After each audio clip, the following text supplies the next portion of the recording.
Só reforçando o recado que o Renan deu ontem, o pastor Joel pediu para reforçar que na quarta-feira, dia 1º, às 8 horas, o pessoal vai se reunir aqui para fazer um mutirão aí da mudança. Então, os irmãos e irmãs que puderem vir, às 8 horas aqui. E aí aquela orientação que foi dada também de trazer as suas ferramentas de trabalho com aquilo que tu entende que tu podes fazer, ajudando. Tu pode trazer aí o que tu entende que tu vai precisar para trabalhar aqui, alicate, chave de fenda, vassoura, o que for, é bom trazer. Bom, pessoal, enquanto nós vamos nos organizando aqui, eu vou aproveitar esse tempinho, 2, 3 pessoas que quiserem falar, se vocês quiserem falar, eu queria ter um feedback de vocês assim também com relação à jornada. Se eu fosse perguntar, se alguém perguntasse para vocês assim, e não é a hora assim, eu não estou abrindo espaço para elogiar a jornada, não é isso, é para falar o que pode ser bom, o que pode ser ruim, enfim, mas como é que vocês estão vendo esse tempo da jornada aqui de transformação? 2, 3 pessoas que quiserem falar rapidamente, pode falar de onde está mesmo, não tem problema. Ou se quiser pegar o microfone aqui também.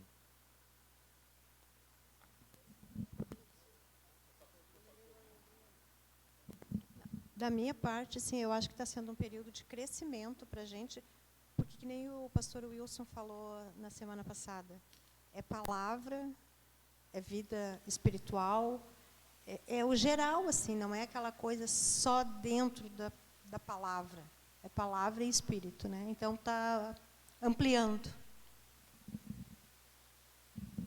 Mais alguém quer falar alguma coisa?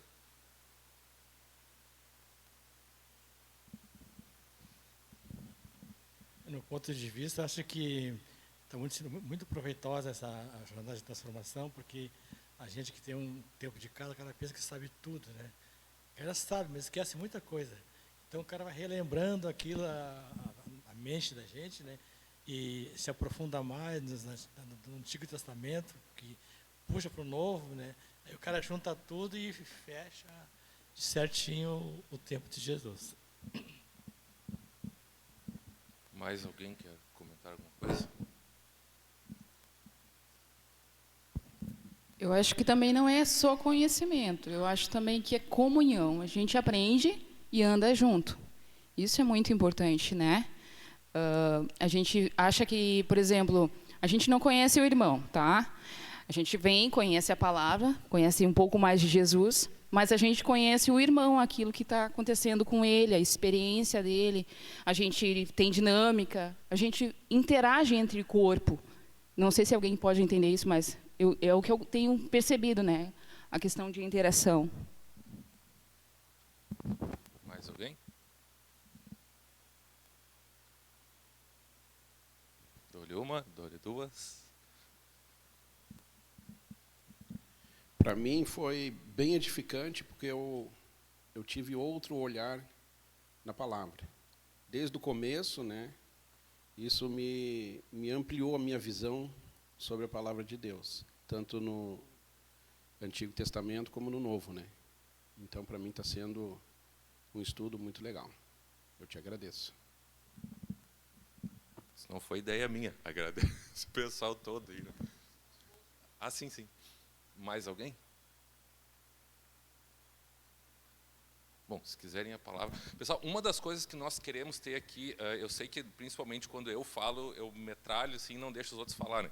Mas o nosso propósito aqui é termos um espaço que todos se sintam à vontade para falar, contribuir, perguntar, discordar, trazer outro ponto de vista. O que a gente precisa crescer juntos e não é no sentido de crítica, não é nada dessa forma, mas normalmente as nossas atividades são atividades que a gente, assim, que tem alguém que entrega algo para nós e nem sempre a gente a gente faz a contrapartida, né? Assim, discutir o assunto, discutir sobre. E esse é um dos propósitos que a gente tem aqui também para que nós possamos crescer juntos. Nem sempre, claro, quem vem ministrar alguma coisa, trazer alguma coisa, a gente procura sempre né, ter um critério, enfim. Mas às vezes pode ser que a gente está trazendo algo, compartilhando alguma coisa que tu tem outro ponto de vista, ou até entre nós aqui nós temos, e não tem problema. Nós precisamos ter essa liberdade entre nós, porque só assim a gente cresce. Né? Quando né, o pastor Joel e o apóstolo me convidaram para ajudá-los a organizar a jornada aqui, eu entrei como ajudante deles, né, a proposta era essa, né, era ter um ambiente, um momento para o aperfeiçoamento dos santos para a obra do ministério. Essa era a proposta, que está lá em Efésios 4:11. Né, se vocês abrirem, quiserem olhar lá, mas todo mundo conhece o texto, né? E ele, Efésios 4:12, desculpe, o 11 fala, né? E ele mesmo constituiu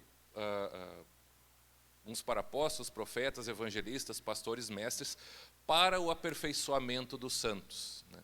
Para que eles cumpram a obra do ministério. Né? Esse aperfeiçoamento é para equipar os santos, para capacitar, para completar, equipar os santos para a obra do ministério. Então, esse tempo da jornada é para isso. Né? A gente procura identificar pessoas que possam estar aqui cumprindo esse papel de equipar as nossas vidas, né? Nos dar ferramentas para que nós possamos crescer naquilo que Deus tem dado para cada um de nós. Então, é aberto para todo mundo, para a questão assim, de pessoas, pode ser novo convertido, vai chegar aqui, vai ser bem recebido, vai estar, mas a ideia é que a gente tenha um ambiente que a gente possa trazer um alimento pensando em dar ferramentas para que vocês possam ser mais efetivos e efetivas naquilo que Deus colocou na mão de vocês, né? Naquilo que Deus chamou cada um para fazer. Esse que é o propósito que nós temos aqui. Quais são os desafios que a gente percebe, assim, né? Até e a qualquer momento que vocês quiserem falar, comentar, enfim, né, vou aproveitar esse tempinho para isso, porque eu acredito que é um tempo bem importante. Quem é que fez é antigo o suficiente para ter participado do Cajado do Pastor? Foi um cursinho que teve antes da Visão Celular. Porque tá, ninguém participou. O Cajado do Pastor foi assim. Um pouco de história da Filadélfia, tá? História da igreja, capítulo Filadélfia. Eu acho que foi mais ou menos 1999, 2000, 99 por aí. Eu me lembro que uma vez o apóstolo Sidney, era uma coisa que ele compartilhava. Seguido ele falava que Deus tinha dado para ele uma palavra. Olha, era Isaías, aquela assim, amplia o todo da tua habitação, firma bem as tuas estacas, não impeça, porque transbordarás, vai crescer e tal. Deus deu essa palavra para ele e falou o seguinte: em 3 anos, prepara uma liderança durante 3 anos para o que eu vou fazer. Isso era mais ou menos 99. Tá? Isso vocês podem perguntar para ele pode contar essa história, enfim. Mas é uma coisa assim, eu falo porque eu acompanhei isso. Né? E ele fez, né? Foi o que Deus falou para ele. Ele disse, bom, vou preparar uma liderança. Pegaram um livro chamado O Cajado do Pastor, que era uma série de tipo devocionais, assim, eram estudos que tinham um livro bem grosso.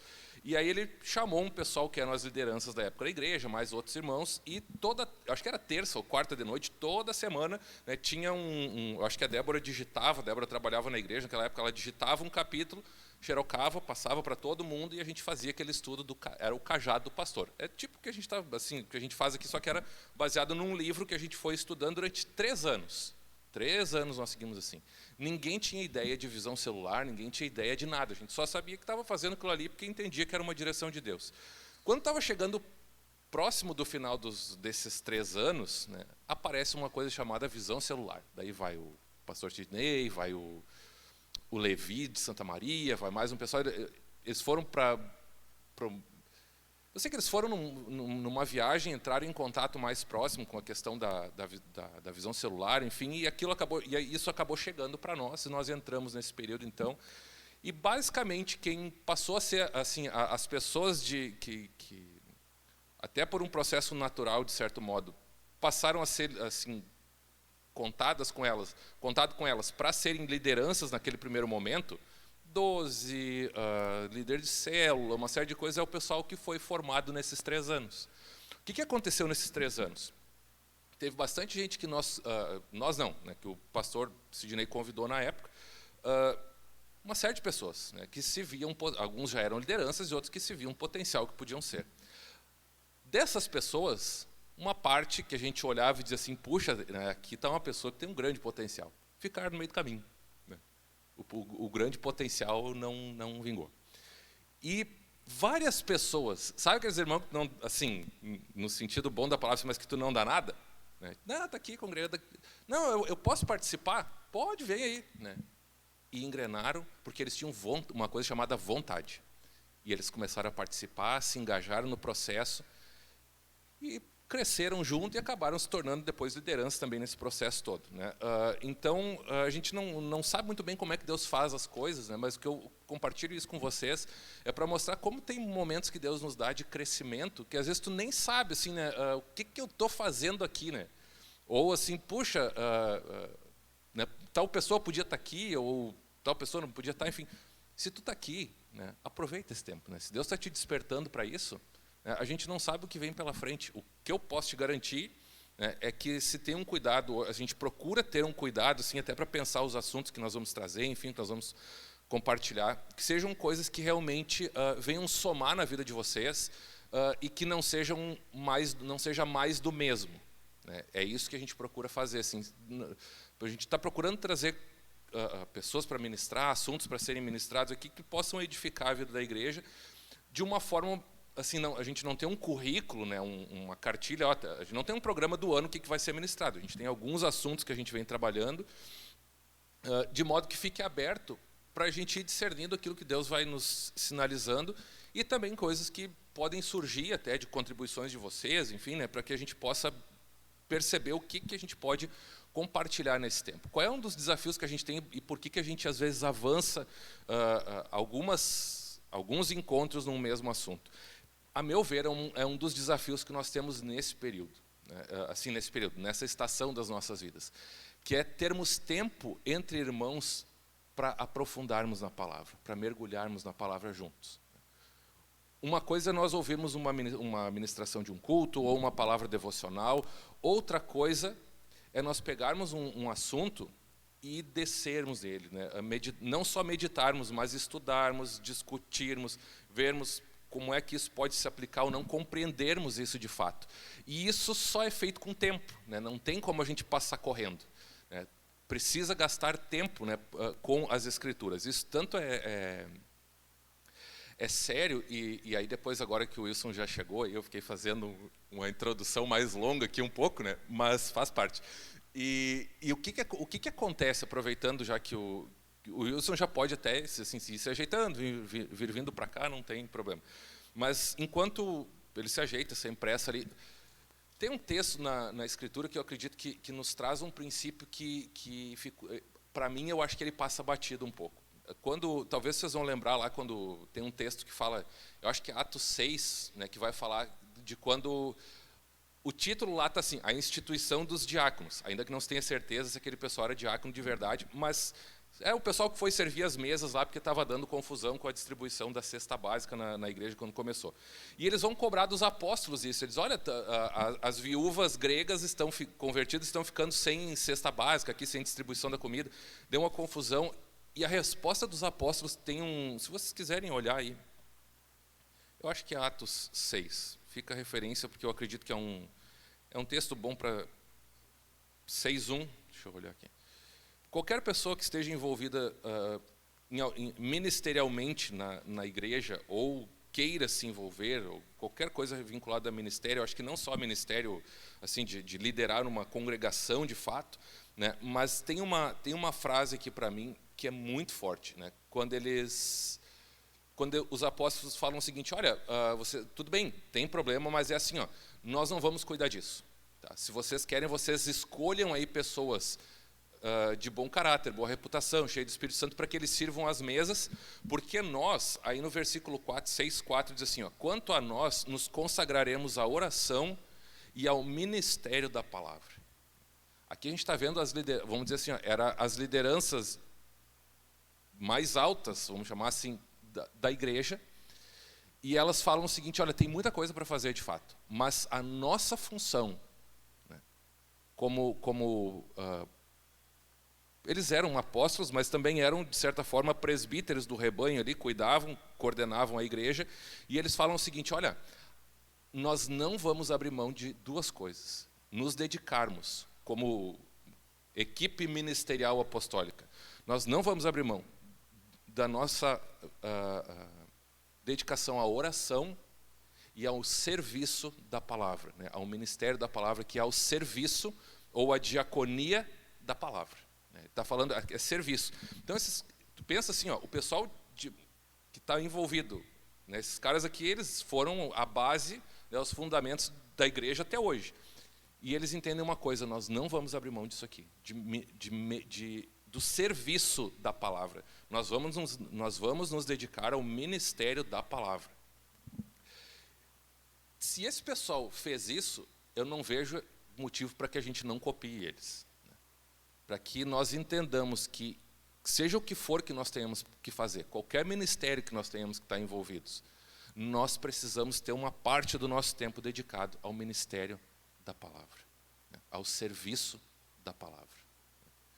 A meu ver, não existe serviço cristão ou ministério cristão, qualquer que seja ele, dissociado do ministério da oração e do ministério da palavra. E esse é um dos grandes desafios que eu acredito que nós temos hoje. É uma coisa que a gente tem conversado aqui quando nós pensamos na jornada, com o Wilson também. Por quê? Porque hoje a gente tem um desafio, me parece, que é o seguinte: nós vemos pessoas que se convertem, chegam a Cristo, querem se envolver e se envolvem nos mais variados ministérios, e às vezes a gente se envolve com a maior das boas vontades, né? Eu vou pegar um exemplo aqui, não me entendam mal, poderia ser qualquer. Eu vou pegar da minha área, tá? Sou formado em administração. Aí alguém, vamos supor, eu me converto, olha que, puxa, eu poderia ajudar na igreja, eu sou formado, eu sei trabalhar com finanças, sei trabalhar com gerenciamento, organizar processos, planejamento, uma série de coisas. Eu posso ajudar na igreja aqui? Posso. Tem coisas que eu sei fazer que outras pessoas não têm a experiência, o conhecimento que eu tenho. Agora, isso não garante que eu saiba planejar finanças ou gerenciar finanças da perspectiva do reino. É outro mundo. Eu posso chegar na igreja como e de novo, não estou pegando exemplos aleatórios, eu posso ser um psicólogo, me converter e falar o seguinte: eu posso ajudar os irmãos, as pessoas com aconselhamento, tudo e tal. Ok, tá. Só que a pessoa se criou no mundo, veio assim, a vida dela foi no mundo. Ela aprendeu assim o que serve e o que não serve no curso que ela fez. Se essa pessoa, se uma pessoa que não tem maturidade na palavra, não tem conhecimento bíblico, simplesmente traz os conceitos que ela aprendeu de qualquer área para servir na igreja, o que ela vai ministrar para as pessoas? Ela tem conhecimento para ministrar? Para exercer a atividade dela? Claro que tem. Só que não necessariamente ela vai aconselhar biblicamente as pessoas, pegando essa questão de aconselhamento. Trabalhar com criança, agora estava olhando a Dani aqui, né, quanta gente importa práticas seculares para o ministério infantil, que às vezes mais atrapalham as crianças, né, no crescimento com Deus do que ajudam, né, mas que numa escola pública serve. Tem práticas de escolas públicas que são utilizadas, ok, mas que para o nosso contexto a gente tem que, é como se nós tivéssemos que filtrar, processar tudo que a gente tem de conhecimento pela Escritura para ver o que é bíblico. Nós temos um desafio, acho, enorme, tá? Que é filtrar as coisas pela palavra, né? Nós não podemos pegar conceitos de fora, e eu já falei a minha área aqui, né? Vou aprender a gerenciar finanças. Pega um exemplo, eu já falei de finanças aqui, você sabe, hoje a gente aprende muita coisa com base no sistema do mundo. Qual é o principal valor do sistema do mundo para te motivar no dinheiro? Ganância. Tá? Normalmente é esse. Se eu pegar esses valores e trouxer para cá, o que eu estou te ensinando? Uma coisa que não é bíblica, né? E que pode ser até demoníaca. Então, eu filtrar, mas eu estou tão seguro do meu conhecimento que é difícil eu abrir mão dele, dar um passo para trás e dizer assim, puxa, eu vou ter que filtrar tudo pela Escritura. É bem difícil fazer isso, né? Então, quando a gente fala em crescer na palavra, né, um dos desafios que nós temos é esse, é que nós todos, em qualquer área que nós estejamos tão sólidos na palavra, ou tão cheios da palavra, né? Não de palavra de texto só decorado, não é isso, mas tão cheios da palavra de Deus mesmo, da vida de Deus mediante a palavra, que nós tenhamos a capacidade de fazer o que Hebreus fala, discernir o que é certo e o que é errado pela prática da palavra. E assim nós possamos, sim, fazer o uso de conhecimento que existe, de outras áreas, mas sempre tendo esse conhecimento sujeito à palavra, e nunca a palavra sujeita ao conhecimento secular. Porque às vezes a gente importa conhecimento secular, e eu já vou passando a palavra para isso, mas o que me preocupa às vezes? A gente importa conhecimento secular, cola uns 2, 3 versículos bíblicos nele e diz assim, olha aqui, ó, isso aqui é bíblico, está na Bíblia.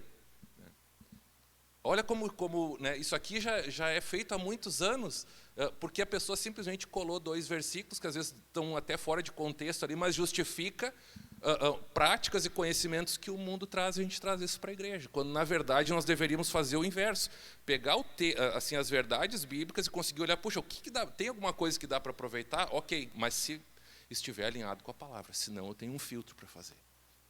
E esse é um dos desafios que nós temos como lideranças, não só como lideranças, mas qualquer pessoa que queira crescer ministerialmente.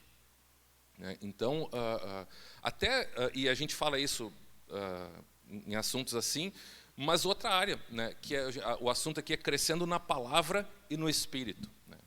E se engana quem acha que tu não precisa da palavra para crescer no espírito. Isso dá um problema tremendo, porque o nosso balizador é a palavra, inclusive para saber como administrar as realidades do espírito. Então, tudo nos norteia pela questão palavra e espírito juntos. Nós precisamos dessas 2 coisas, e isso é para todos nós que queremos crescer ministerialmente, em qualquer área.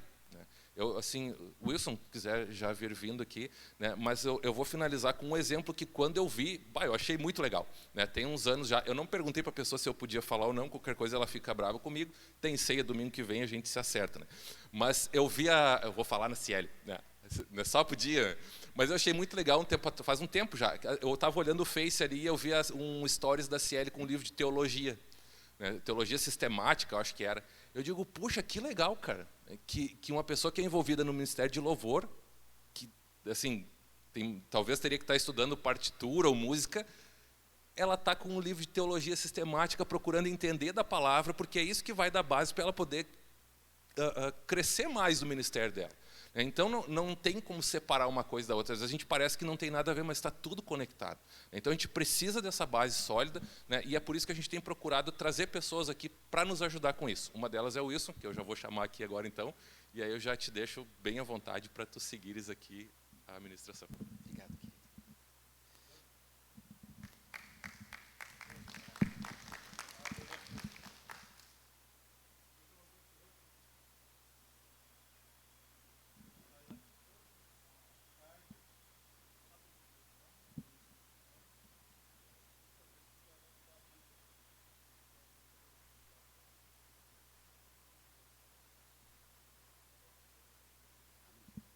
Amém, muito boa mesmo. Boa noite, meus irmãos. Alegria estar com vocês de novo, a convite do Lisandro.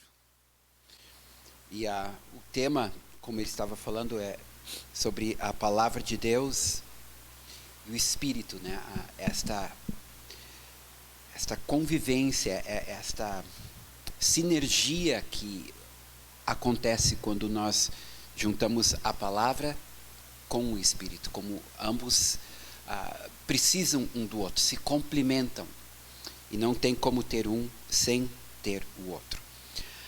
O que eu quero fazer nesta noite, baseado no Salmo 78, é a gente ver mais ou menos como palavra e Espírito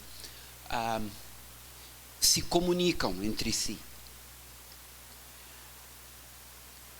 Porque nós sabemos que precisamos da palavra e do Espírito, mas daí vem a pergunta, o que vem primeiro, o ovo ou a galinha? Então, a gente começa com a palavra e daí a gente vai para o Espírito, a gente começa com o Espírito e daí a gente vai para a palavra. O que vem primeiro, o ovo ou a galinha? Eu acredito que o Salmo 78 nos dá um norte e nos mostra como um se relaciona com o outro, palavra e Espírito, e qual é a ordem natural? Não que um venha e bem mais tarde vem o outro, não, estão vindo juntos, mas tem um que vai em frente, tem um que está à frente, e eu acredito que é isso que o Salmo 78 vai nos ensinar. Então, convido vocês a abrirem suas Bíblias no Salmo 78.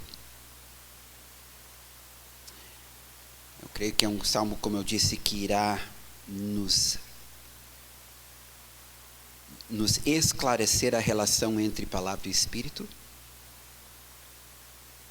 Lembrando que Jesus, séculos mais tarde, irá fazer uma comparação similar com esta que o salmista faz aqui no Salmo 78, quando Jesus diz em Mateus 22, 29, o erro de vocês está no fato de não conhecerem as Escrituras, nem o poder de Deus.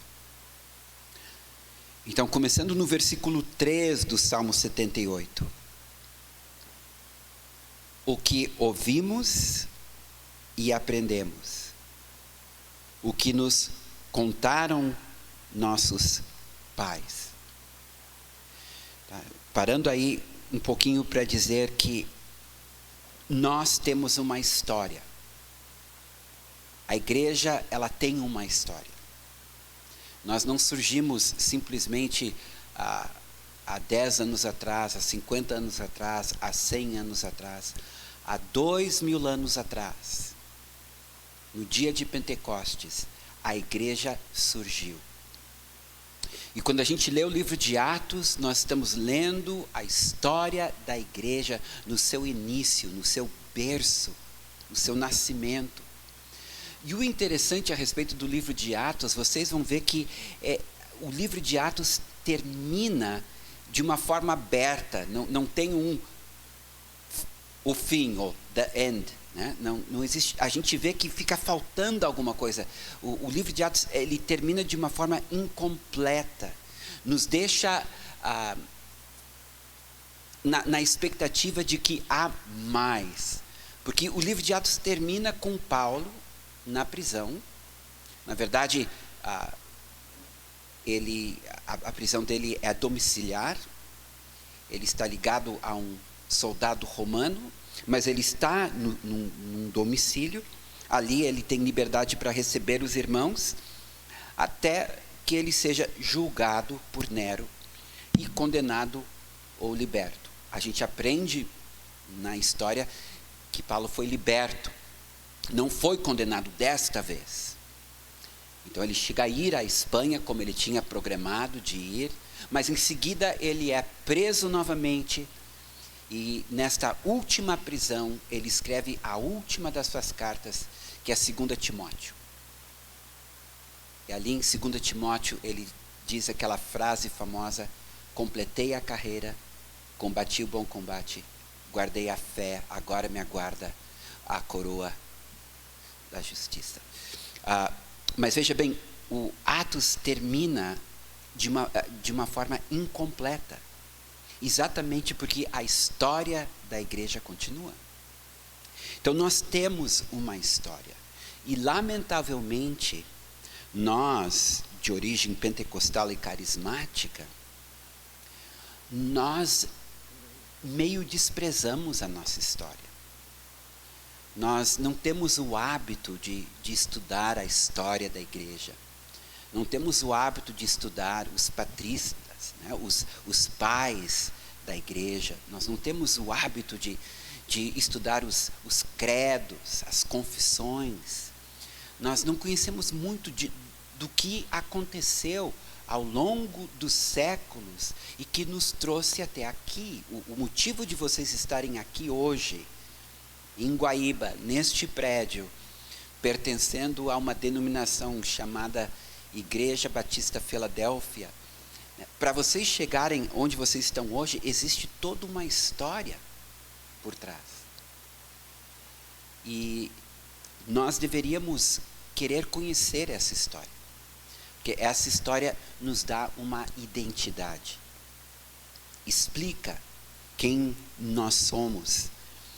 Porque quando dizemos que nós somos cristãos, estamos dizendo que existe toda uma história por trás de ser cristão. Então, o que ouvimos e aprendemos, o que nos contaram nossos pais. O grande segredo do sucesso dos judeus, dos israelitas, é que eles conhecem a sua história.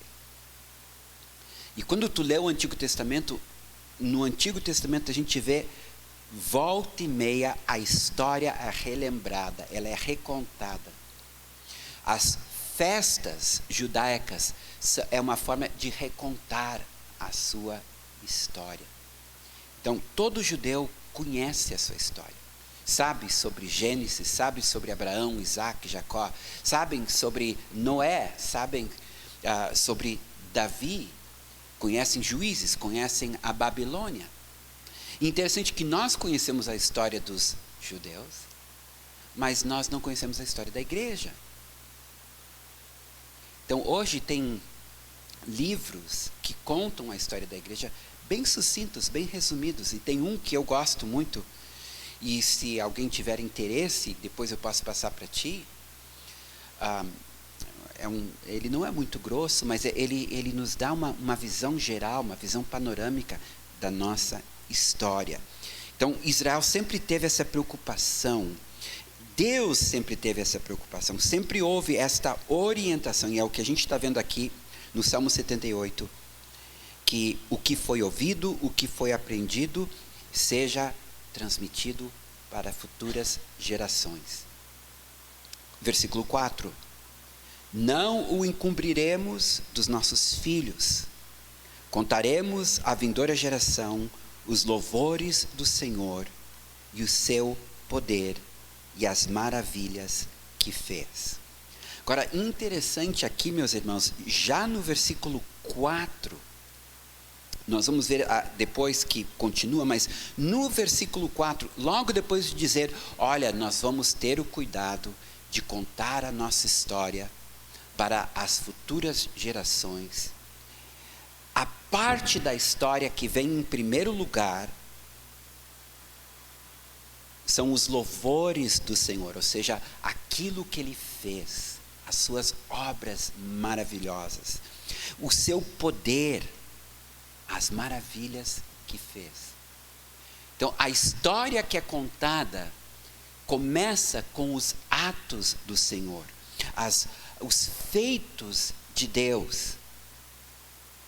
Essa é o início da história.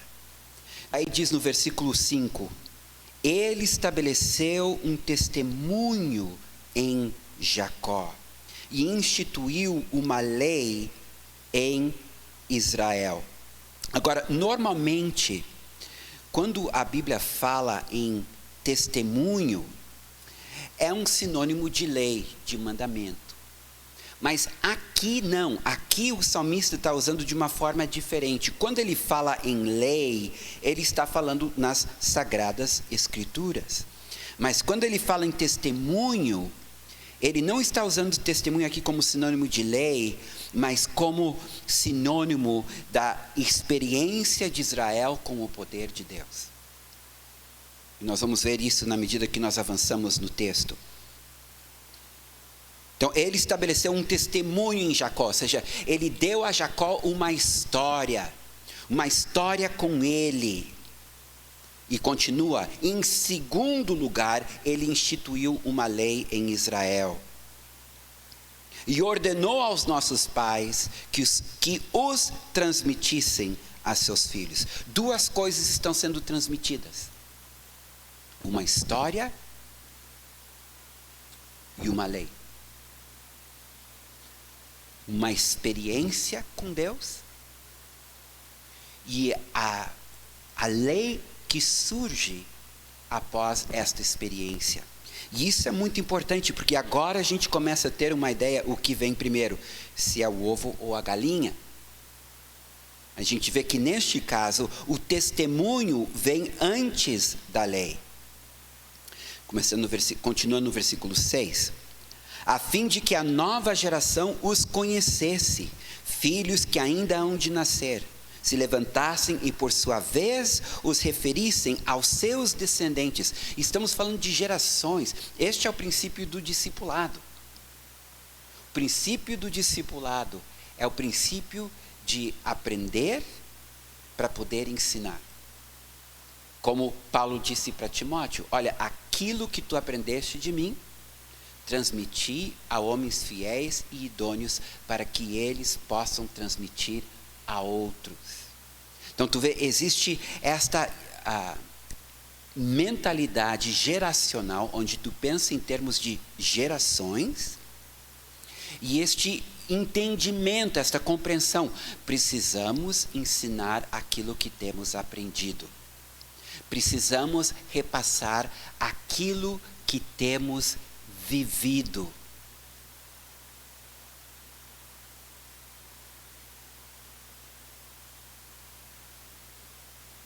Para que pusessem, versículo 7, para que pusessem em Deus a sua confiança e não se esquecessem dos feitos de Deus, mas lhes observassem os mandamentos. Aqui está a ordem de novo. Para que pusessem sua confiança em Deus. Para colocar a confiança em Deus, o que é preciso? Para a próxima geração, para os nossos filhos, colocar sua confiança em Deus. O que é preciso? Diz aqui, não se esqueçam dos feitos de Deus, mas observem os mandamentos. Tu vê que primeiro vem os feitos, depois os mandamentos. Estão juntos. A confiança vem de conhecer os feitos de Deus e os mandamentos de Deus. A confiança vem de conhecer, não só de ouvir falar, mas de experimentar. E aqui que existe a diferença entre o conhecer dos gregos e o conhecer dos hebreus. O conhecer dos gregos era um conhecer intelectual. Então, a partir do momento que eu conheço algo, eu me torno possuidor daquilo que eu conheço, mesmo não tendo que praticar. Para os hebreus, o conhecer deles era um conhecer experimental. Por isso que o conhecer de Adão e Eva, quando eles se conheceram, que é a relação sexual, a palavra usada é a mesma no original. Conhecer é uma intimidade, é uma experiência, é uma relação. Então, para o hebreu, o conhecer dele tinha que ser experimental, não podia ser apenas intelectual, não podia ser apenas informação. A sabedoria para o grego, por exemplo, que é a palavra filosofia é amor ao saber. A sabedoria para o grego era um saber intelectual, apenas informativo. Já o saber para o hebreu era prático. Quando a gente lê Provérbios, por exemplo, né, que é um dos livros de sabedoria, tu vê que é um livro extremamente prático.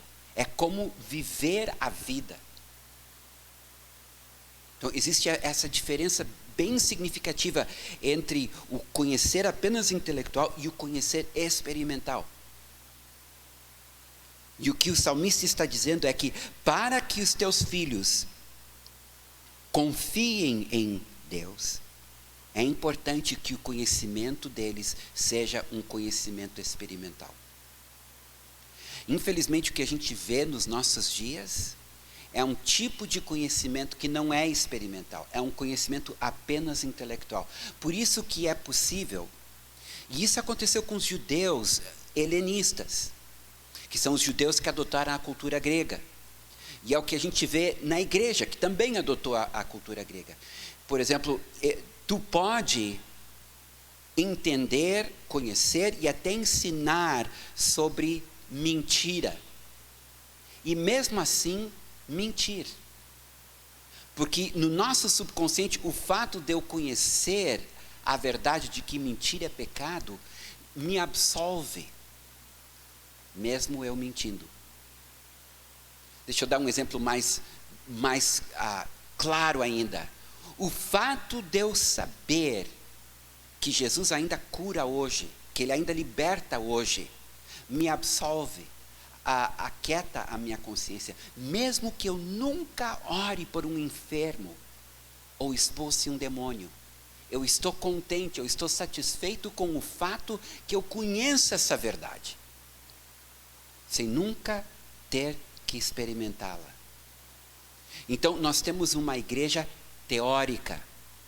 E ela é teórica porque, para ela, com esse entendimento greco-romano que nós carregamos, que nós herdamos, basta a gente saber.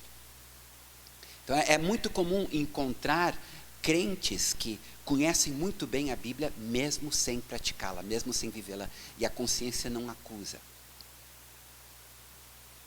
Porque o importante é que ela conhece, o importante é que ela sabe, e não que ela viva. E lá em Romanos, capítulo 1 e 2, é interessante que Paulo, primeiro ele fala para os gentios, depois ele fala para os judeus, e ele diz que vocês conhecem a palavra, mas porque vocês conhecem e não praticam, o nome do Senhor é defamado lá fora. E por que para o judeu era fácil conhecer sem praticar? Porque eles tinham sofrido essa influência dos gregos. Nós nos contentamos em saber. Então a gente faz um estudo sobre profecia sem nunca se preocupar em profetizar.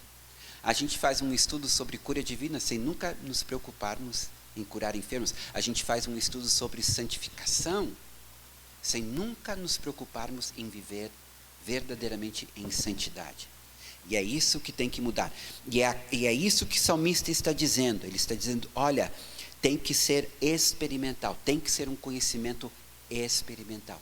Então, tu precisa transmitir os feitos de Deus, juntamente com os mandamentos de Deus. E esta transmissão, veja bem, não pode ser uma transmissão apenas teórica.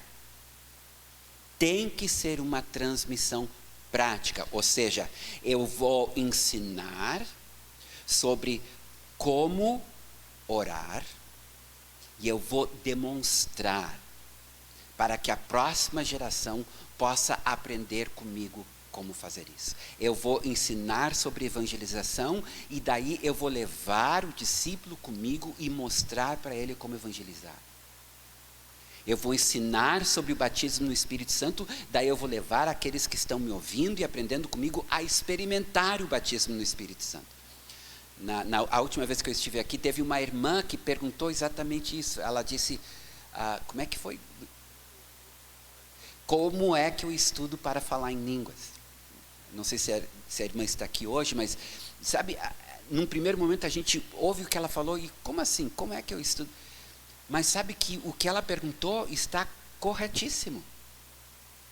Porque ela estava perguntando, eu quero falar em línguas, como que eu faço para falar em línguas? Então, ela não quer apenas que eu ensine sobre línguas. Ela quer que eu demonstre e leve ela a experimentar línguas. Então, é isso que o salmista está falando. Ele está falando, olha, ao ensinar, ensina os feitos de Deus, ensina os mandamentos de Deus, demonstra os feitos de Deus, demonstra os mandamentos de Deus. Ou seja, tu precisa viver. Como é que tu vai demonstrar os mandamentos de Deus? Bem, no momento de uma tribulação, tu vai demonstrar como é possível confiar. Agora, é muito ruim quando uma pessoa ensina sobre a importância de confiar em Deus e depois, numa tempestade, se agarra numa árvore e começa a chorar porque pensa que vai morrer. Eu tive essa experiência. Um dia eu fui convidado para ministrar para um grupo de trabalhadores de uma empresa terceirizada que trabalhava para a Varig. E um desses trabalhadores era cristão. Então ele conseguiu juntar uma turma e daí me convidaram para eu ensinar sobre o poder de Deus. Então eu chego lá e eu estou falando sobre o poder de Deus e como ele cura, como ele liberta, como ele salva, como ele batiza, como ele acalma o mar. E quando eu terminei a mensagem, uma tempestade lá fora. e ventos, e chuva, e trovoadas, e relâmpagos, e de repente galhos das árvores começaram a cair. Então todos nós fomos para frente do prédio, e os nossos carros estavam recebendo galhos. Então aqueles 15 homens se voltam para mim, para ver o que eu ia fazer. Eu tinha acabado de dizer que Deus acalma tempestades. E a gente está no meio de uma tempestade. E agora eu pensei, né, não bastava o que eu ensinei? Não, agora eu tenho que demonstrar. Então eu disse para eles, morrendo de medo, irmãos, que nada ia acontecer. Eu disse para eles, meus irmãos, não temos outra escolha senão pôr a palavra de Deus em prática. Convidei todos a levantarem as mãos. E daí eu disse, em nome de Jesus, eu ordeno que este vento se acalme. Eu ordeno que esta chuva se torne numa garoa. E que haja calmaria. Em nome de Jesus. Amém. E todos disseram amém comigo. Imediatamente a chuva parou. E o vento cessou.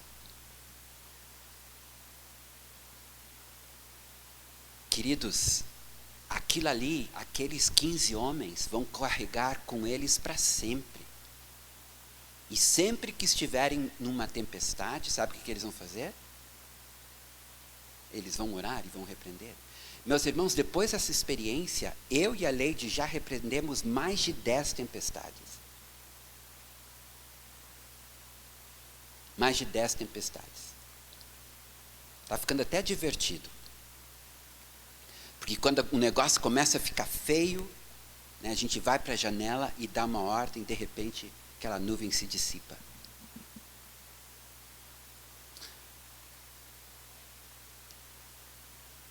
E é isto que o salmista está falando.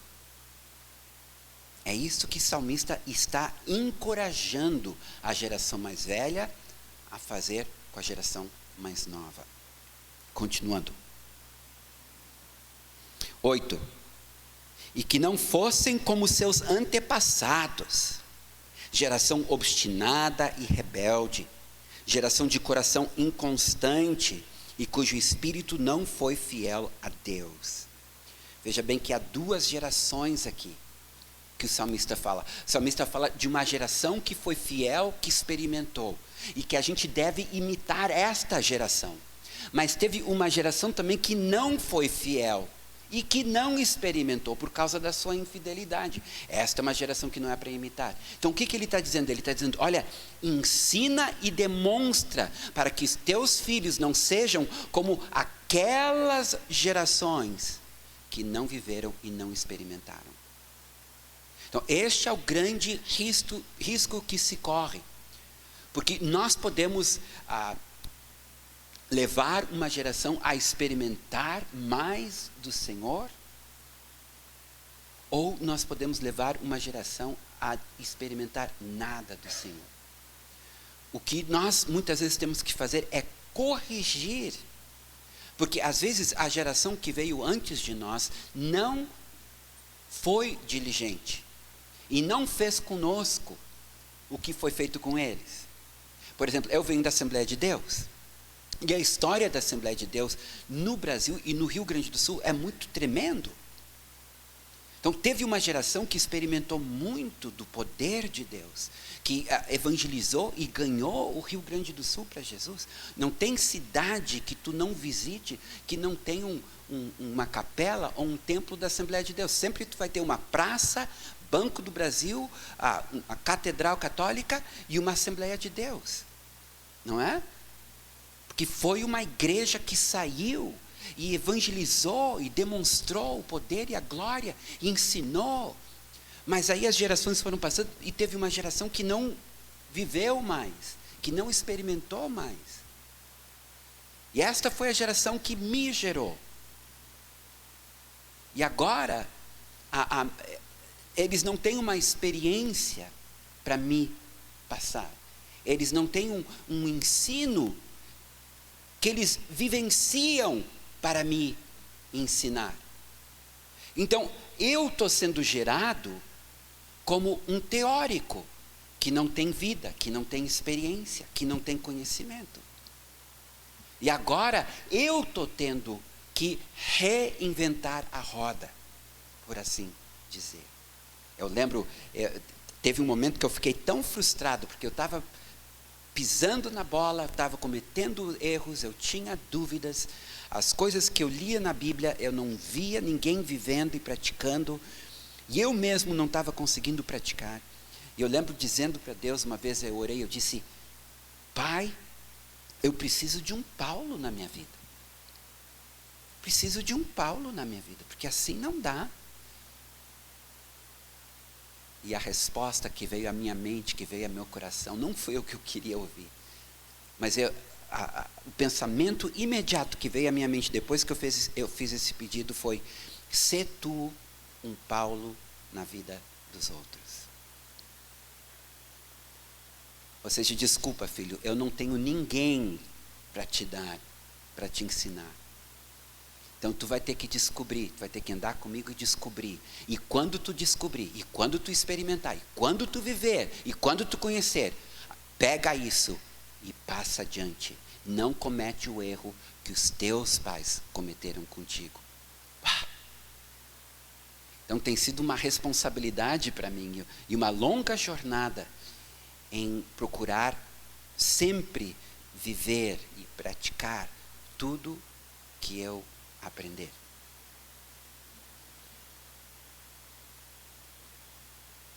Versículo 9. Os filhos de Efraim, embora armados de arco, bateram em retirada no dia do combate. Versículo 10. Não guardaram a aliança do Senhor, não quiseram andar na sua lei. Eu vou acrescentar aqui uma palavrinha: porque esqueceram-se das suas obras e das maravilhas que lhes mostrara.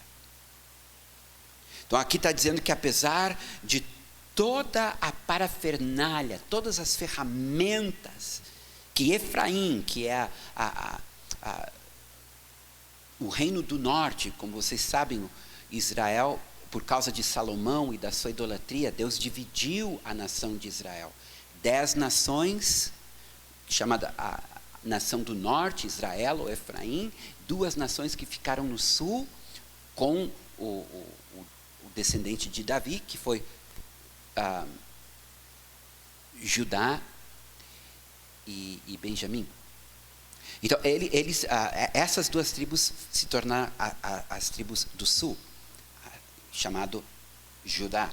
E no norte ficaram as outras 10 tribos, chamadas de Efraim, ou de Israel. E é o que a gente lê, quando a gente lê 2 Reis. A gente lê sobre essa divisão que houve. Então, aqui ele está dizendo Efraim, esta nação do norte, porque apesar de todo o poderio militar, todas as armas de seus homens de guerra, porque eles esqueceram o que haviam vivido, experimentado, o que haviam aprendido, na hora da batalha, eles se acovardaram e fugiram. Então é muito triste quando a gente vê uma igreja que, quando confrontada pelas trevas, quando confrontada por um mundo secularista que não teme a Deus, ela, ao invés de levantar a cabeça e demonstrar o reino, ela se submete, ela se conforma, ou então ela se esconde, se foge. Um dia eu pensei, até perguntei para a Leide, eu disse: Leide, por que no carnaval nós, a igreja, sempre fazemos retiro? E nos retiramos e entregamos a cidade para os demônios. Vocês nunca pensaram nisso? Porque é incrível, porque quando a cidade mais precisa da gente, a gente abandona, se retira, deixa a tempestade passada e a gente volta. Então, essa é a síndrome de Efraim. a gente pensa assim, durante o carnaval a gente não vai conseguir fazer nada. Então vamos nos retirar. Não, mas uma igreja triunfante, uma igreja que sabe quem é em Cristo Jesus, sabe a sua responsabilidade. É uma igreja que enfrenta as trevas, sabendo que a luz dissipa as trevas. Não é? Então, vocês estão vendo como o salmista está desenvolvendo exatamente este tema. E se tu ler todo o Salmo 78, a maior parte dele fala dos feitos de Deus. Vai relembrando os seus leitores, ou aqueles que vão cantar este salmo, vai lembrando-os tudo que Deus já fez. O próprio salmo é uma lembrança. Então, voltando para o versículo 5. Ele estabeleceu um testemunho. São seus feitos. É o Espírito. É o poder de Deus.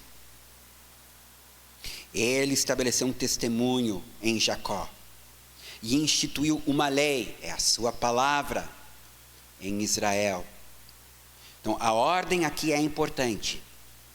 Primeiro temos seus grandes feitos. Depois, a sua lei. Israel experimentou muitos milagres antes de receber os 10 mandamentos. A gente guarda a parte sobre os 10 mandamentos, esquecendo tudo que Israel experimentou antes de receber os 10 mandamentos.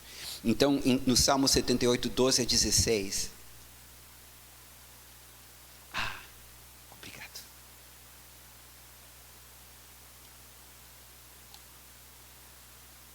Isso que é ouvir o Espírito, né? Eu estava morrendo de sede. Muito obrigado, minha irmã.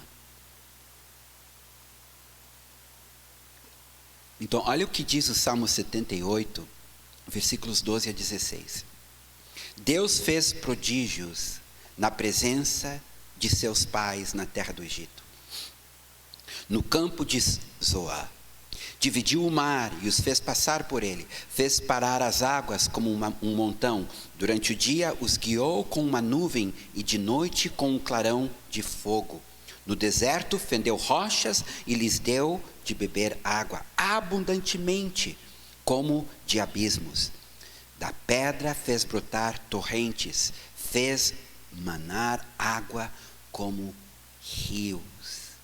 Versículos 24 e 26. Fez chover maná sobre eles, para alimentá-los, e lhes deu cereal do céu. Comeu cada qual o pão dos anjos, enviou-lhes comida a fartar. Também fez chover sobre eles carne, como poeira, voláteis, como areia dos mares. Então, tudo isso a gente vê acontecendo antes dos 10 mandamentos. E mesmo ao receber os 10 mandamentos, não foi de qualquer forma que receberam os 10 mandamentos. Olha o que diz Êxodo 19, versículos 16 a 19. Ao amanhecer do terceiro dia, houve trovões e relâmpagos. Uma espessa nuvem cobriu o monte e ouviu-se um forte som de trombeta, de maneira que todo o povo que estava no arraial tremeu de medo. E Moisés levou o povo para fora do arraial ao encontro de Deus e puseram-se ao pé do monte. Todo o monte Sinai fumegava, porque o Senhor havia descido sobre ele em fogo. A fumaça subia como fumaça de uma fornalha, e todo o monte tremia com violência. E o som da trombeta ia aumentando cada vez mais. Moisés falava e Deus lhe respondia no trovão. Uau! Imagina ter um pregador pregando em meio a tudo isso.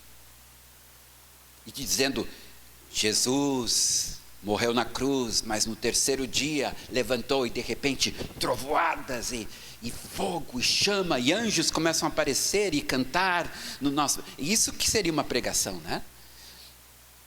Vocês nunca iam esquecer a pregação. Paulo também tinha este entendimento do salmista. Quando ele diz em 1 Coríntios capítulo 2, versículos 1 a 5, irmãos, quando estive com vocês, anunciando-lhes o mistério de Deus, não o fiz com ostentação de linguagem ou de sabedoria, porque decidi nada saber entre vocês a não ser Jesus Cristo e este crucificado. E foi com fraqueza, temor e grande tremor que eu estive entre vocês. A minha palavra e a minha pregação não consistiram em linguagem persuasiva de sabedoria, mas, e aqui vem a frase, em demonstração do Espírito e de poder. Por quê? Para que a fé que vocês têm não se apoiasse em sabedoria humana, mas no poder de Deus. Queridos, o Evangelho sempre foi sobrenatural. Quando tu lê o Antigo Testamento, e se tu torcer aquelas páginas, unção vai encher um balde. Mas aí tu vai para o Novo Testamento e tu lê os Evangelhos. Se tu torcer os Evangelhos, tu vai encher um balde de óleo de unção. Quando tu for para o livro de Atos, a mesma coisa vai acontecer. E quando tu ler as cartas de qualquer um dos apóstolos que escreveram, sempre, em algum momento, tu tens a manifestação do poder de Deus. Eu estava lendo esta semana um artigo, na verdade um livro.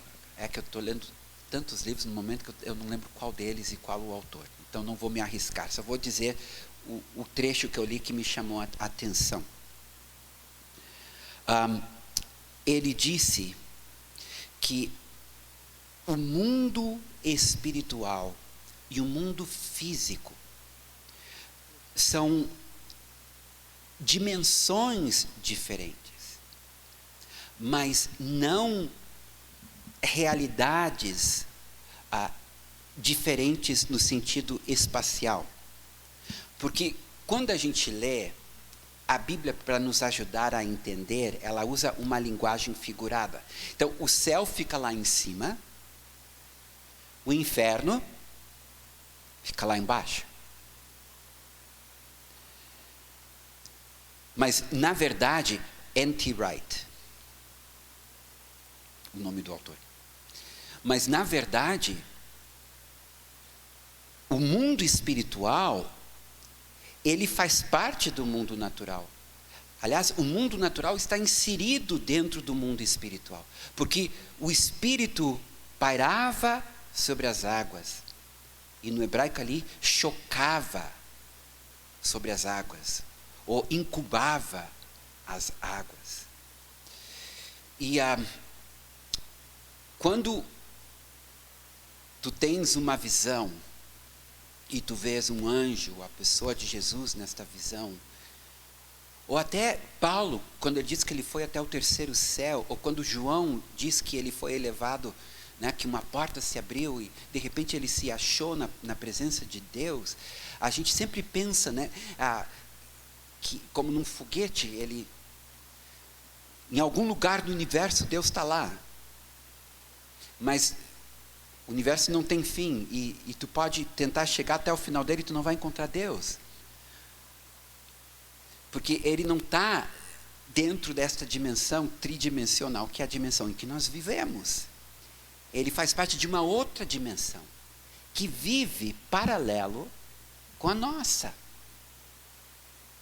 Em outras palavras, o mundo espiritual está constantemente interagindo conosco. E porque nós temos o Espírito Santo, nós podemos interagir com o mundo espiritual. E é isso que eu acredito que a igreja perdeu, esta capacidade de interagir com o mundo espiritual. Quando Jesus disse, não vos deixarei órfãos, eu enviarei outro Consolador, falando do Espírito Santo. A gente vê Primeiro, Jesus dizendo para os discípulos, olha, quando um deles ficou muito impressionado, porque ele teve uma palavra de conhecimento e viu aquele discípulo debaixo de uma árvore, e Jesus disse, o que é isso? Te impressionou? Porque eu te vi debaixo de uma árvore, mas vocês vão ver muito mais, vocês vão ver anjos subindo e descendo sobre o Filho do Homem. Quando Jacó deitou sobre aquela rocha, vocês lembram? E ele teve aquele sonho, e ele viu uma escada, e ele viu anjos subindo e descendo, e Deus no topo da escada falando com ele. Ele acorda daquele sonho, e ele disse, este é um lugar tremendo, aqui é a casa de Deus, ele estava aqui e eu não sabia. Ou que tal Elias? Ou era Eliseu? Era Eliseu. Eliseu, cercado pelo exército sírio. E o servo dele acorda e diz, Eliseu, nós estamos cercados. E daí Eliseu diz para ele, não te preocupa, porque mais são os que estão conosco do que os que estão com ele. Eu imagino, né, a Geazi contando, 1, 2, e o exército, né, 2, 3 mil cercando a cidade. Ele pensou, meu mestre não sabe contar muito bem. Isso não está no texto, isso é a minha versão dos fatos. Daí, de repente, Eliseu diz para o Senhor, pede para o Senhor, Senhor, abre os olhos dele. E, de repente, ele vê um exército angelical cercando aquele exército sírio. O exército estava sempre lá. E Eliseu via, porque ele tinha, como profeta, ele tinha esse acesso ao mundo espiritual, que homens normais não têm. Então, por alguns segundos, Geazi foi permitido ver o mundo espiritual que o rodeava. Então, meus irmãos, o que eu estou querendo dizer para vocês é que, além deste mundo físico, tangível, existe, convivendo conosco, um mundo espiritual. E o mundo espiritual, ele não segue as mesmas dimensões do mundo físico. Que no mundo físico a gente tem espaço, a gente tem tempo, né? A gente tem massa, a gente tem distância, mas como que um homem pode ter uma legião de demônios, sendo que uma legião romana tinha 6.000 soldados? Como que tu bota 6.000 demônios dentro de um único homem? Como que tu põe 7 demônios dentro de uma única mulher? Como foi Maria Madalena? É porque nós estamos falando de uma realidade muito superior a esta aqui, que interage conosco. E quando, por meio do Espírito, nós somos instruídos em como nos mover dentro dessa dimensão que nós não enxergamos com os nossos 5 sentidos, é quando nós experimentamos a glória de Deus. E é isso que Paulo está dizendo, olha, é esta a vida que eu quero que vocês tenham. Eu quero que vocês conheçam a palavra, mas de uma forma experimental. Eu quero que vocês conheçam a Cristo, mas de uma forma demonstrativa. E não apenas histórica. Eu não quero que vocês conheçam um Cristo histórico. Eu quero que vocês conheçam um Cristo ressurreto. E eu quero que a fé de vocês esteja baseada não em teoria, mas em verdades que eu vivi e que vocês estão vivendo. Verdades baseadas na palavra de Deus.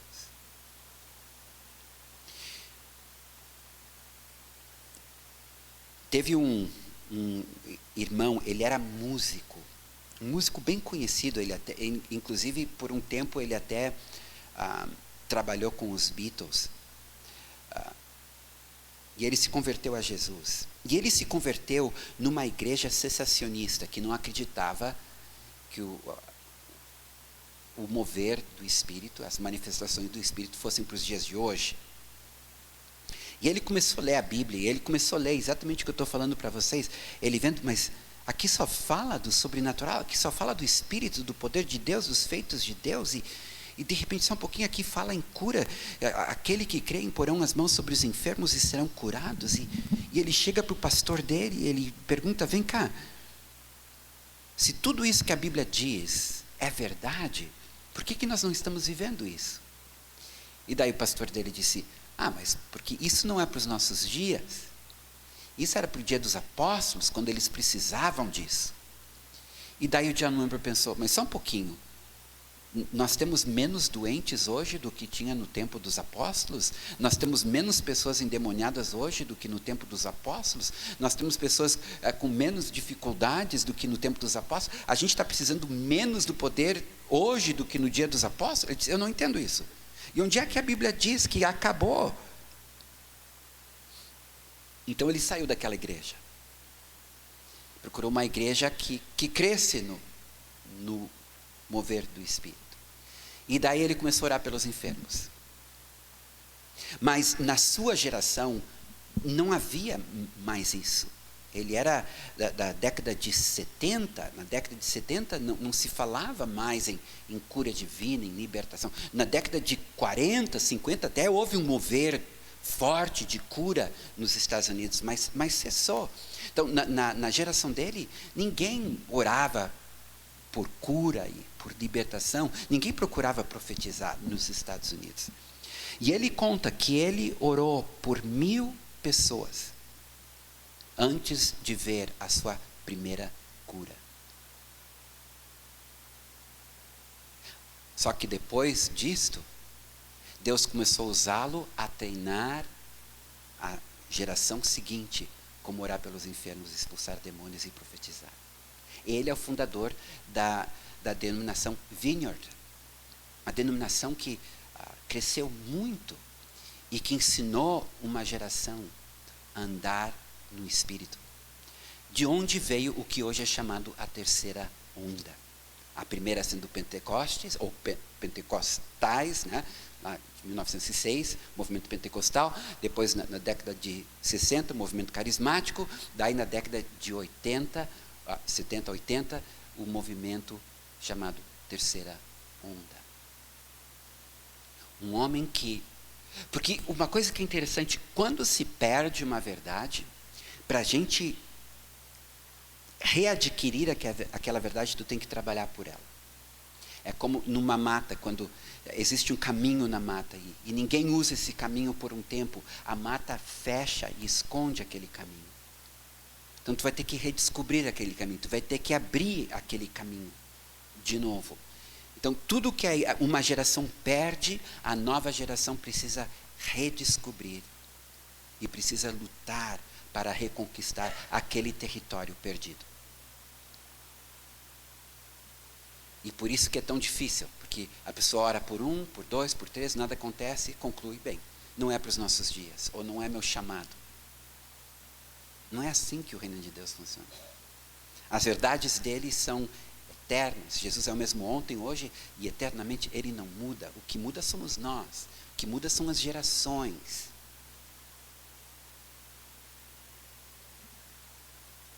O testemunho é a nossa história sobrenatural com Deus. E quando nós temos uma história sobrenatural com Deus, essa história nos encoraja a crer nos mandamentos, a crer nas promessas. Pois demonstra que não estamos servindo uma religião morta, mas um Deus vivo.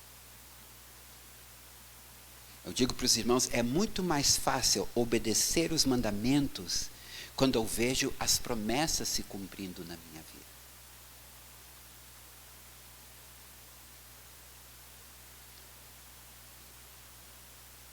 A falta de um testemunho pessoal dificulta a nossa crença nos mandamentos de Deus. Logo, nossa obediência.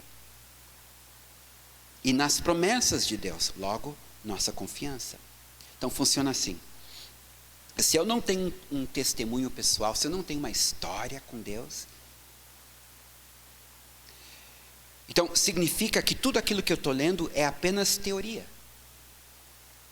Então, quando eu leio que eu não devo mentir, aquilo não tem a mesma carga, aquilo não tem o mesmo peso, aquilo não tem a mesma potência em minha vida, entendeu? Eu consigo mentir e não me sentir mal, porque é uma pequena mentirinha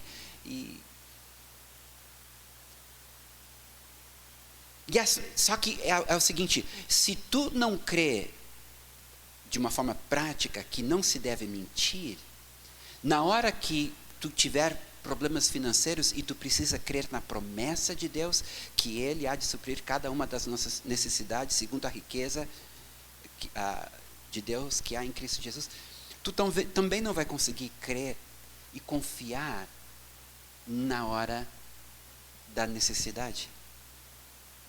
Porque o nosso cérebro não faz essa distinção. Isso é mandamento, isso é promessa. Então, por isso que, se tu não obedece toda a lei, isso está indo da graça, indo para a lei, né? Se não obedece toda a lei, tu quebra uma só lei da lei, um só item, um só artigo da lei, toda a lei se desfaz, né? Como se fosse um colar de pérolas.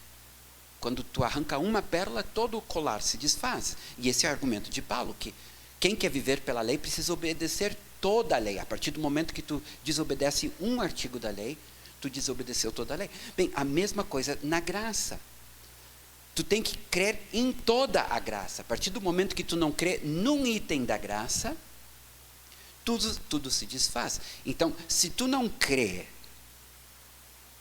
que olhar pornografia é tão grave assim, sendo que Jesus disse, se tu olhar para uma mulher e desejá-la no seu coração, tu cometeste fornicação ou adultério. E a gente sabe que na igreja tem muitos homens lutando com pornografia. Se isso consegue existir dentro da igreja e a pessoa não tem temor de Deus o suficiente para achar quão grave é isto, ele já rompeu a pérola. Então, quando precisar crer porque está com problema financeiro, porque está doente, ou precisar alguma outra resposta de Deus que exige a manifestação sobrenatural de Deus, ele não vai crer também. Então, é muito sério. Quando tu entende que a vida cristã é uma vida experimental, é uma vida para ser vivida e não só conhecida, muda tudo. Agora eu sei, tudo que a Bíblia diz é para eu viver. Não apenas crer, é para eu viver. Então, todos os mandamentos é para eu viver. E todas as promessas é para eu viver.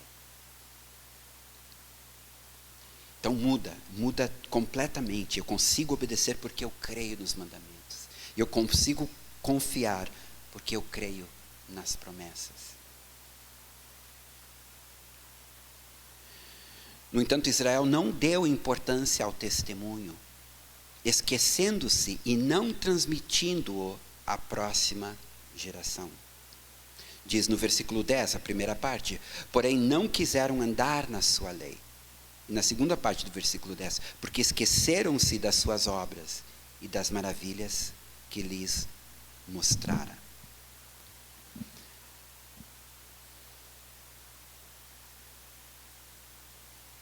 Nós precisamos voltar a um tipo de cristianismo, onde, como o Lisandro estava falando no início, um tipo de cristianismo onde nós vamos, sim, nós vamos valorizar este livro, mas não valorizá-lo apenas no sentido de conhecer o que ele diz, mas valorizá-lo no sentido de conhecer o que ele diz para poder experimentar o que ele diz, para poder viver o que ele diz. E essa tem sido a briga entre essas duas escolas. Uma escola que valoriza a teologia e despreza o poder, e a outra escola que valoriza o poder, mas despreza a teologia. Cria um desequilíbrio, porque se tu crê no poder, mas tu não tem o apoio, tu não tem o fundamento da teologia, da palavra, Como que tu sabe o que tu está crendo é verdadeiro? Qual é teu fundamento para tu te firmar?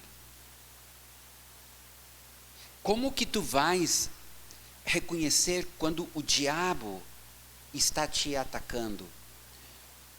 Outro dia uma pessoa veio com um sonho para mim. E achava que o sonho era do Senhor.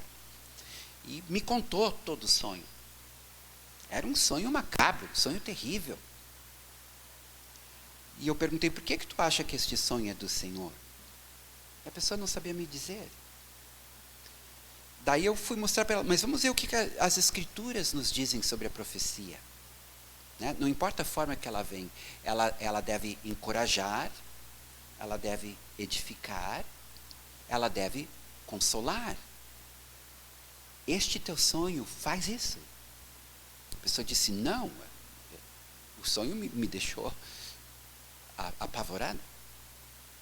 E eu disse, e tu sabe que a Bíblia ensina que o sonho pode vir de Deus, pode vir da tua imaginação e pode vir de demônios? Por que tu acha que este sonho, ou todos os teus sonhos vêm de Deus? Por que esse sonho teu precisa vir de Deus? Quem sabe, porque não cumpre o que a palavra diz, quem sabe não vem de Deus, quem sabe vem dos demônios, ou da tua própria imaginação. Então, ela teve que aprender como interpretar seus sonhos, começando com um discernimento baseado no conhecimento das Escrituras. Se tu não conhece as Escrituras, o diabo pode te enrolar. Eu contei para vocês, eu acredito, na última reunião, sobre os últimos 2 grandes avivamentos que houve na década de 90, um em Toronto e outro em Pensacola. E como no avivamento de Toronto, no final, coisas esquisitas começaram a acontecer. Eu não contei? Teve 2 avivamentos, e foram avivamentos mesmos, impactaram grandemente, principalmente os países de fala inglesa, né? Europa, Canadá, Estados Unidos, Austrália, enfim, África do Sul, país de fala inglesa. Mas, então, em Toronto, a manifestação do Espírito era tão tremendo, que foi uma revelação do amor de Deus, que as pessoas, elas começavam a rir. Vinha uma unção de riso, de gozo, que trazia cura interior. Outros caíam pelo poder de Deus e ficavam prostrados ali horas. E também eram restauradas, transformadas pelo poder de Deus. E havia curas e outras manifestações tremendas do Espírito. Só que mais para o final deste movimento, de repente, algumas pessoas começaram a ter um tipo de experiência, um tipo de fenômeno que não está nas Escrituras, que começavam a fazer barulhos semelhantes a animais. Então, um começava a latir como cachorro, outro começava a cacarejar como uma galinha, como um galo. E essas manifestações esquisitas, e daí alguns irmãos se preocuparam e perguntaram, mas isso aí é do Espírito? Porque a pessoa está sendo meio humilhada. Tem uma cena que, né, uma mulher rindo, ela pega o cinto do marido, coloca em volta do pescoço e começa a guiar ele como se ele fosse um cachorro. E alguns irmãos começaram a se preocupar. E olha o que alguns dos líderes disseram. Nem todas as manifestações do Espírito estão na palavra de Deus. Não estava falando em doutrina. Olha a sutileza. Não estava falando em doutrina. Não estava dizendo que existe alguma doutrina, algum ensino teológico fora da palavra. Não. Simplesmente estava dizendo que o Espírito, por ser muito rico, que as manifestações do Espírito, nem todas elas estão contidas nas Escrituras. Que pode haver experiências diferentes daquelas que a gente encontra nas Escrituras. Isso daí abriu para qualquer tipo de manifestação. Então daí o Derek Prince, ele conta de uma experiência que ele teve na África com uma tribo que ele ganhou para Jesus. Ganhou uma tribo inteira, tinha em torno de 1000 pessoas na tribo. Toda a tribo se converteu. Então, a primeira noite, conversão. Segunda, batismo nas águas e batismo no Espírito Santo. Terceira noite, libertação. Então, quando ele começa a expulsar os demônios dos ancestrais e dos deuses que eles adoravam, ele se chocou porque toda a tribo, as 1000 pessoas, se tornaram em animais. Porque os espíritos da mata que eles adoravam, cada um tinha um espírito guia que era um animal. Então, se o espírito guia dele era um macaco, a pessoa se transformou num macaco, começou a se comportar como um macaco. E ele disse que aquilo durou 1 hora, ele não pôde fazer nada, senão ficar só assistindo. Até que finalmente, um por um, foram sendo libertos. E as 1000 pessoas daquela tribo, todos foram libertos daqueles demônios. Agora, o curioso era que o fenômeno que estava acontecendo em Toronto era igual ao fenômeno que aconteceu naquela tribo. Só que naquela tribo, o Derek Prince disse, são demônios. Em Toronto, os pastores diziam, é o Espírito. Então, só para mostrar para os irmãos como a importância de conhecer as Escrituras. Não só para não cair em erro teológico, mas para não ser levado por manifestações que não são do Espírito, mas sim de demônios. Eu afirmo para os irmãos, eu creio de todo o meu coração, não há nada que nós possamos experimentar em Cristo Jesus que não esteja já demonstrado na palavra de Deus. Eu lembro uma vez nós, lá em casa, começamos a receber flocos dourados e flocos prateados. Então, às vezes, a gente estava louvando o Senhor e a gente ficava coberto desses flocos. Daí, um dia, eu comecei a ficar nervoso, porque eu disse, onde é que tem isso na Bíblia? Onde é que tem isso na Bíblia? Eu disse, Senhor, eu estou nervoso, porque como que eu vou ter uma experiência que não está na Bíblia? Então, um dia a Leide veio para mim e ela me mostrou um salmo. Qual é o salmo, Leide? Salmo 68, versículo... Tenta lembrar. Porque as suas penas são cobertas de flocos dourados e prateados, diz o versículo. Quando ela achar, ela nos diz, mas estava lá o texto. As penas da ave estavam cobertas de flocos. 13. Lê para nós, querido.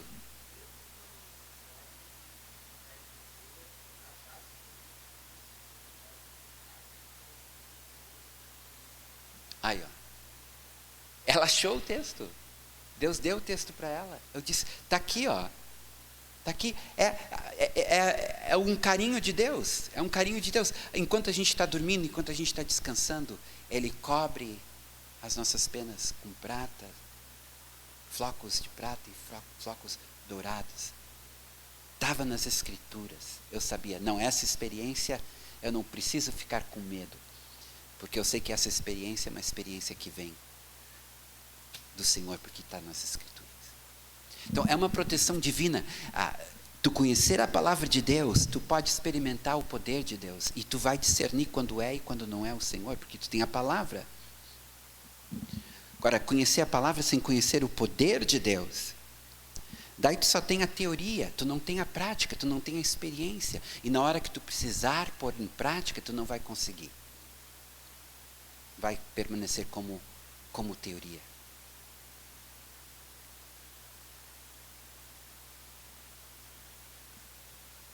Então, a consequência foi a derrota natural e espiritual, por não experimentar as maravilhas, por não guardar, por não repassar, por não ensinar, por não falar. Vocês sabiam que a palavra testemunho significa fazer de novo? A palavra testemunho é fazer de novo. Então, quando tu está dando um testemunho, tu estás revivendo ou levando a pessoa a viver contigo aquilo que tu experimentou. Certo? Esse é o significado da palavra em hebraico. Então, se eu te dou um testemunho sobre algo que Deus fez por mim, eu estou te convidando a viver comigo aquilo que eu vivi, como uma história. Só que lá em Apocalipse diz assim, que o testemunho de Jesus é o espírito da profecia. Então, isso significa que sempre que eu conto o meu testemunho, se é um testemunho de uma experiência que eu tive com Jesus, esse testemunho se torna uma palavra profética para tu poder experimentar a mesma coisa que eu experimentei. Porque o testemunho de Jesus é o espírito da profecia. Então, eu já experimentei isso muitas vezes. Uma pessoa é curada do joelho. Então eu pergunto, olha, fulano foi curado do joelho. Alguém aqui tem problema no joelho? E as pessoas levantam as mãos. Então eu disse, a experiência dele pode ser a tua, se tu receber pela fé. E vocês sabem o que acontece? As pessoas com problema nos joelhos são curadas. Porque elas passam a experimentar o testemunho daquele que foi curado. E isso vale não só para cura, isso vale para qualquer vitória que tu tiver em Cristo. Eu lembro uma vez, nós estávamos num grupo caseiro e uma irmã precisava de uma cura. Então, demos um testemunho de uma cura semelhante, mas aquela irmã, por algum motivo, ela não foi curada. A pessoa por quem nós estávamos orando. Uma outra que estava ali, que tinha o mesmo problema, ela disse, mas eu quero para mim. Então, ela foi curada. Ela se apossou, se apossou do testemunho. Não, eu acho isso fantástico. O nosso conhecimento da palavra de Deus, quando não acompanhado de experiências com Deus, se transforma em letra morta no dia mau. Repetindo, o nosso conhecimento da palavra de Deus, quando não acompanhado de experiências com Deus, se transforma em letra morta no dia mau, quando eu preciso dela. 2 Coríntios 3:6, o qual nos habilitou para sermos ministros de uma nova aliança, não de letra, mas do Espírito, porque a letra mata, mas o Espírito vivifica. 1 Coríntios 4:19 e 20, mas em breve, se o Senhor quiser, irei visitá-los, e então conhecerei não a palavra, mas o poder destes orgulhosos, porque o reino de Deus não consiste em palavra, mas em poder. Precisamos ter uma história com Deus, pois é esta história que torna a vida cristã numa jornada pessoal e emocionante, e não apenas uma religião estéril sem vida. O convite, meus queridos, é um convite pessoal, de cada um de nós termos uma história com Deus. Uma história que nós vamos carregar, uma história que nós vamos transmitir e ensinar para a próxima geração, uma história que nós vamos demonstrar para a próxima geração. Pois ensinar não é só contar, ensinar é também demonstrar. Por isto, transmitir as experiências juntamente com o ensino para as novas gerações é tão importante. Nós precisamos viver o que a gente ensina para poder demonstrar para que a nova geração possa ver e saber e também experimentar. Daí ela vai confiar no Senhor. Né? Eu estou vendo alguns jovens aqui entre nós. Né? Estes jovens, eles precisam experimentar. E é nossa responsabilidade dar a eles o ensino e a demonstração, para que eles possam viver uma fé viva e poderosa em Jesus Cristo. Agora, se nós não temos experiências para repassar, então é nossa responsabilidade buscar estas experiências. Buscar, porque nós temos um dever com a próxima geração. Eu tenho esse dever com os meus filhos. Eu levei os meus 2 filhos a conhecer a palavra de Deus e a experimentar a palavra de Deus. Agora tem os netinhos. E os netinhos deverão, junto com os pais deles, mas eu não vou ficar fora, nem a Leide, e junto conosco, vamos levá-los a conhecer e a experimentar.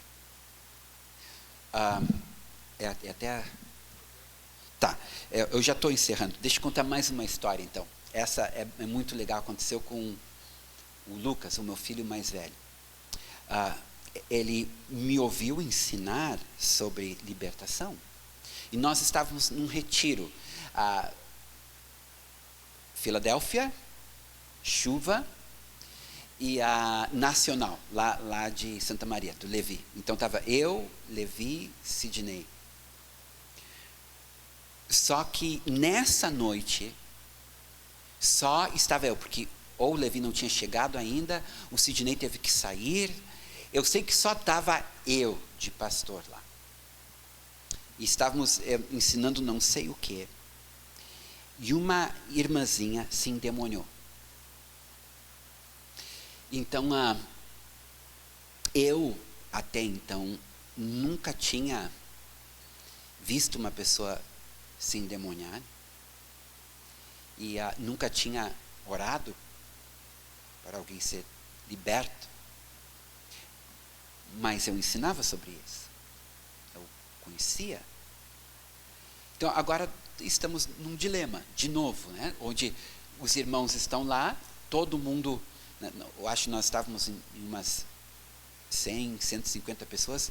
Então, imagina 150 pessoas num canto da sala, essa outra pessoa endemoniada no outro canto da sala, e eu no meio, não sabendo o que fazer. Então, eu pensei, bem, eu não tenho escolha, eu tenho que viver aquilo que eu ensino, aquilo que eu creio. Então, vou enfrentar. E o tipo de espírito que se manifestou na vida dela era um espírito bem violento, tinha um espírito de violência nela. Então, ela estava muito agressiva, ela estava arranhando e fazendo um monte de coisa. Então, eu chego perto dela, morrendo de medo, né? Não muito perto. Estendo a mão e começo. Em nome de Jesus, tu sai dela. Em nome de Jesus, tu sai dela. E eu estou ali, expulsando o demônio dessa moça. De repente eu ouço a voz de uma criança do meu lado, me imitando. Em nome de Jesus, sai dela. Em nome de Jesus, sai. E eu estava de olhos fechados, eu abro os olhos e era o Lucas do meu lado. O Lucas, ele deveria ter o quê? Uns 8 anos. E ele ali, do meu lado, expulsando o demônio daquela menina. Queridos, até hoje eu não sei se...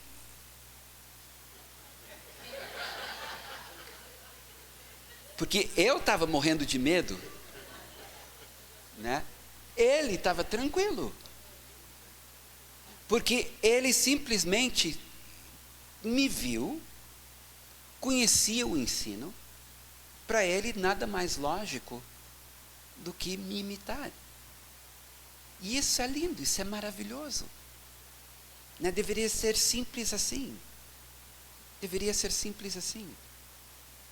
Na verdade, o mundo em que nós vivemos, todos os nossos cultos deveriam ter pessoas caindo endemoniadas. Assim como todos os nossos cultos têm pessoas enfermas, não é verdade? Então, todos os nossos cultos deveríamos ter pessoas sendo curadas, pessoas sendo libertas, pessoas profetizando, pessoas tendo visões, pessoas se convertendo, pessoas sendo batizadas no Espírito. Esse deveria ser um culto normal, onde todas as gerações estão vivendo, experimentando, conhecendo e passando adiante. Essa vida é emocionante. E a igreja hoje da nossa geração, ela está apática, ela está cansada, ela está desanimada, porque intuitivamente ela sabe que tem que ter mais. Não pode ser só isso aqui. Tem que ter mais. Jesus é muito grande, Deus é muito grande, o Espírito Santo é muito grande. Essa palavra é muito rica para ser só isso aqui. Tem que ter mais. Então, quando eu e a Leide saímos para ministrar, hoje estou contando bastante história, né? Eu acho que é porque não está sendo gravado, né? Está sendo gravado. Vá, se eu soubesse eu não ia contar. Bem, eu não contei nada, eu acho que vai me incriminar. Tá. Ia contar mais uma, agora não sei. Vamos ver. Salmo 78, 5, 7. Tá, vou contar então. Essa aqui, só mais essa aqui. Nós fomos ministrar, eu só não vou dizer onde, nós fomos ministrar numa cidade, e nós somos convidados para ministrar com adolescentes. Acontece que eram adolescentes que nunca tinham visto nada, experimentado nada do poder de Deus. Eles mal conheciam as Escrituras. Então, eu me atrasei, e nós chegamos atrasados na cidade, nós chegamos atrasados na reunião, começava na sexta-feira, era um retiro, começava na sexta-feira, e nós chegamos assim, o culto já tinha começado, e digamos assim, eu tinha 10 minutos para falar alguma coisa e encerrar, porque era a primeira noite. E eu pensei, Senhor, o que eu faço? O que eu vou poder falar em 10 minutos que vai ter algum impacto sobre esses adolescentes que nunca me viram mais gordo ou mais magro? Eu nem lembro qual foi o texto que eu li para eles e que eu comentei, e daí eu disse, agora, gurizada, nós vamos buscar o poder de Deus, porque vocês estão aqui para isso, esse é o tema do retiro, então vocês estão aqui para isso, e nós vamos experimentar o poder de Deus. De novo, meus irmãos, nunca pensem assim, não olhem para mim e pensem que eu estou totalmente no controle, totalmente seguro. Eu estava morrendo de medo, que nada ia acontecer. Morrendo de medo. A maior parte das vezes, quando estou ministrando, estou morrendo de medo. Estou aqui, agora já não estou mais, mas quando eu comecei, eu estava. Hoje de noite, digo. Então, nós alinhamos aquela gurizada, e eu e a Leide começamos a orar, e dizer, Senhor, vem Espírito Santo, vem. Começamos a orar com aquela turma, eu acho que tinha uns 30 jovens, uns 45 jovens. Meus irmãos, primeira noite, eu nem tinha ensinado nada sobre a manifestação do Espírito para eles. Mas eu pensei, Senhor, primeiro o teu poder, depois eu posso ensinar o que eles experimentaram. E a presença de Deus veio sobre aqueles adolescentes, e foram cheios do Espírito. Cheios do Espírito, na primeira noite. Imaginem como foram as outras noites. Quando então eu podia falar sobre algo que eles tinham experimentado e voltaram a experimentar. É isso que o Senhor tem para vocês jovens e para nós menos jovens.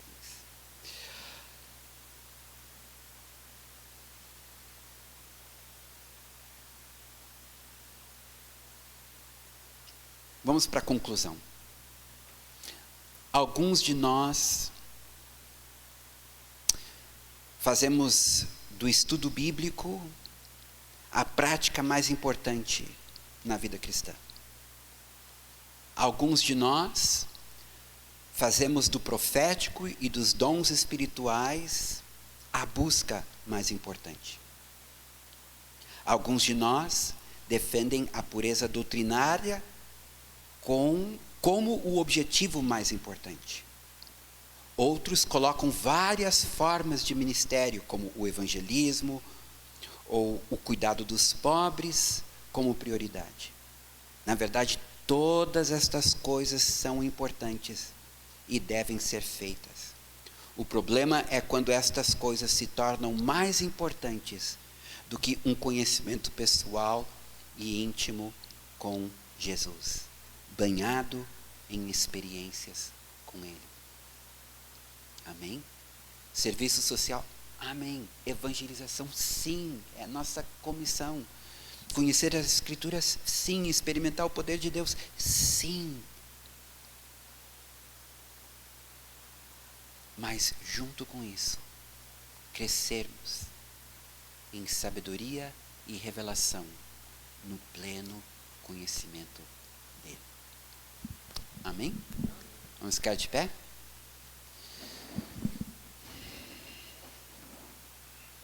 Numa outra ocasião, se vocês quiserem, e a liderança desta casa concordar, a gente pode fazer